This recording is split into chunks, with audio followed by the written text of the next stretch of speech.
Godavari drinking water phase పథకం 2-3కి CM Revanth Reddy నేడు శంకుస్థాపన చేయనున్నారు. దీని ద్వారా హైదరాబాద్ ప్రజలకు ప్రతిరోజు నీరు అందించేందుకు చర్యలు తీసుకున్నారు. ఈ పథకంలో భాగంగా ఉస్మాన్ సాగర్, హిమాయత్ సాగర్ చెరువులను మంచినీటితో నింపేలా ప్రణాళికలు సిద్ధం చేశారు.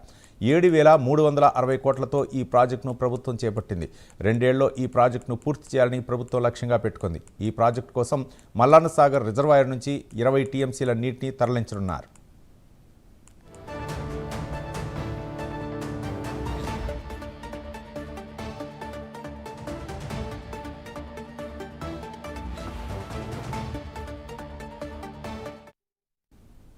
ఉస్మాన్ సాగర్, హిమాయత్ సాగర్ జలాశయాలు నింపడం, మూసి పునరుజ్జీవానికి 2.5 టీఎంసీల నీటి కేటాయింపులు జరపనున్నారు.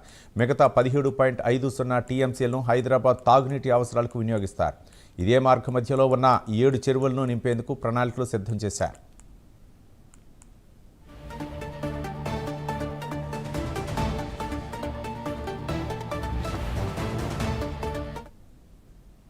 2027 డిసెంబర్ నాటికి హైదరాబాద్లో తాగునీటిని దృష్టిలో పెట్టుకుని ముందుకు సాగనున్నారు. హైదరాబాద్లో ప్రతిరోజు నల్లా నీటిని ఇచ్చే విధంగా ప్రభుత్వం ప్లాన్ చేసుకుంది. ఈ ప్రాజెక్టు కోసం ప్రభుత్వం 40% పెట్టుబడులు పెడుతోంది.